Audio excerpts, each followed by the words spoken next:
PadSplit in the co-living real estate world. Is it legit? Are all the promises that they're telling you of how much money you can make, etc., is that real? Let's find out. Does PadSplit really exist? Yes, right? They're a real company, right? Mark Cuban's involved, and they are pushing the edge of this co-living space, trying to help these people that need affordable housing to get rooms, rent by the room, at an affordable rate. I mean, in a lot of these areas, it's like $800 to $900 a month, all inclusive. That's electric, water, like boom, right? Like that's crazy. So it's a need and they're really helping it. So they are a legit company. We personally have properties where we use PadSplit, so I can vouch that they're real, that it works. Just because you find a property and you use them, does that mean yours is gonna work and you're gonna make a lot of money? Not necessarily, right? There's risk, there's inherent risk when it comes to PadSplit and co-living type of investing, because you're adding bedrooms, you're taking money to and spend it to make it ready for it. But what if you pick the wrong home, the wrong location, everything like that? That could backfire. So when people use PadSplit, what do I hear, like maybe as a complaint if theirs didn't go well? What might I hear from them? I would say the number one thing would be we couldn't get it filled, which is crazy because it's affordability crisis, guys, crisis. So it's like people need this. So there's a disconnect. Now, that disconnect typically, if you check the other boxes, if you didn't do it right, you didn't have the right stuff in it, you bought it in such a remote location, something like that, well, that's your own fault. Outside of that, if there's a disconnect. So either one, the marketing isn't on and they're not getting enough people, because could you have quite a bit of co-living in that same area? You could. I don't think anywhere is oversaturated, even in one little zip code for what we need. But if you're trying to be exactly somebody else, right? Yes, look at comparisons, see what other people are doing for their co-living, but how are you differentiating yourself? Think about it. I've said this before when we were talking with Airbnb on another video. I'm like, it's like Airbnb. Well, what are people doing in Airbnb? They had to distinguish the stay. More decorative, maybe a theme.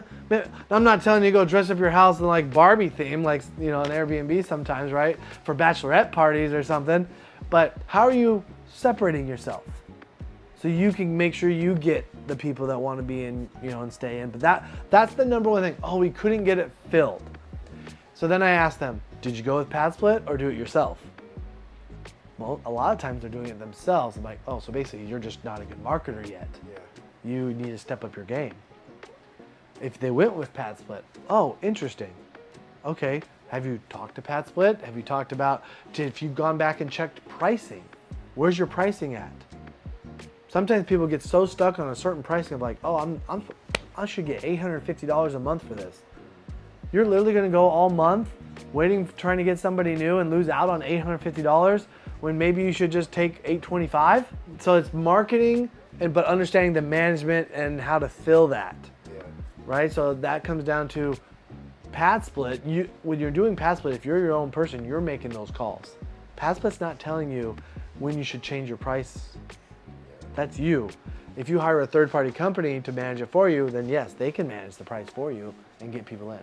If an investor came up to me and was like, I got burned by PadSplit. So they did a co-living with PadSplit. I got burned. That sucked. That was horrible. What would be the first thing that I would think? Honestly, the first thing I would think would be, you weren't the investor and didn't have the skill set required at that moment to make it happen. Because one, you are blaming somebody else instead of taking the responsibility yourself first. For example, the last CEO of Blockbuster. Blockbuster doesn't exist anymore, does it? And everyone's kind of heard, oh, well, why did Blockbuster fail? Well, Blockbuster failed because Netflix came around, is what most people hear and think, and like, oh, and they took over. And Blockbuster missed the boat, right? Because they didn't invest in Netflix with them, because they had the opportunity to do that. But turns out that is not what happened. What actually happened was the Blockbuster CEO, and he was super successful CEO before, And in that moment, they turned down going with Netflix because they actually had an agreement with Google and other things in place to build this streaming platform, right? And they felt like they were gonna blow Netflix out of the water. And it wasn't still that like Netflix just took off and didn't. What the CEO has shared was it came down to a one line thing. Blockbuster was hemorrhaging money and they needed money to actually make that happen. About $1 billion, it's a lot of money. And it came down to if they got the $1 billion, things would be completely different right now. If they don't get the $1 billion, they're out. Because previously Blockbuster had sold to a private equity firm and they stripped out all of the profit. So the new CEO had to deal with this massive debt and trying to get out of it. So fast forward to this moment. The CEO is in this meeting. He needs the money. Warren Buffett comes up to him and asks him, hey, how's it going? I know you're trying to do this, whatever, like, how are things?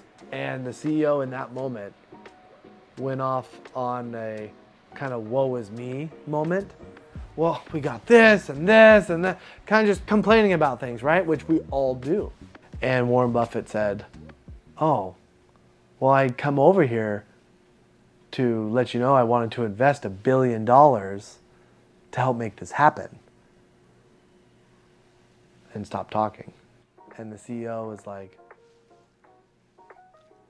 so is that still on the table or is it too late? And Warren Buffett said, well, I guess you figure it out. And he turned around and walked away. There was a moment in time that's the CEO, amazing individual, has done so much stuff. And he's sharing this information, right? But we can all learn from it and from ourselves, right? That we can always increase our skills. We can always, in our decisions and how we act matter, and one decision can make or break something. So knowing exactly where to buy something, having the experience, using PadSplit or not using PadSplit is a decision, and that might make it or break it for you depending on your skill level, right? So I love that story because it always inspires me and it reminds me I need to, right? One, complaining is never the answer, but it's looking for those solutions and who are your team members. If he would have been thinking about it in that moment, why Warren Buffett was asking him, he just didn't make the connection that in that moment he was asking because he wanted to invest. But if he would have thought about it and been ready in that moment, I mean, totally different story. Yeah, so PadSplit, yeah, it's a bigger company already, right? I mean, not huge, but growing company. They're well established, they know what's going on, and a lot of their policies they keep adding in, and they're going to be around. They're not going somewhere. So if there's a problem, is it likely, can they make a mistake? Absolutely. Do they make mistakes, and is there reasons to complain about any and everyone? Absolutely. However, if there's an issue, is it more likely an established company that's been around that has policies, procedures, SOPs all in place, or the investor, especially if it's their first one, right? So I would say the second answer that you've asked me was, what do I think, right, as the problem when an investor comes to me and tells me it didn't work out and it failed. Didn't care about offending them. And I didn't care about offending them would be, I think you just bought a bad deal. They didn't know how to underwrite it properly. And I get people all the time, oh, I'm gonna do this co-living with 5 bedrooms, 6 bedrooms. Okay, love that, give them more space, that's cool. I'm like, but ultimately, have you ran the numbers? Can you actually be profitable at that? And I can tell you right now, 99% of the time, they are losing money with only 5 or 6 bedrooms. So it's lack of experience. I love and appreciate PadSplit. They got me going. We'll do more PadSplits too, right? We don't just abandon them. I think they bring a lot of value. I think if it's someone's first one, they definitely should use them, and get ready. You're gonna see PadSplit be everywhere, and you're gonna see co-living everywhere. Are you jumping on the train? Or are you just gonna be like this, hey, blow the horn, and that's your experience of co-living? What are you gonna do?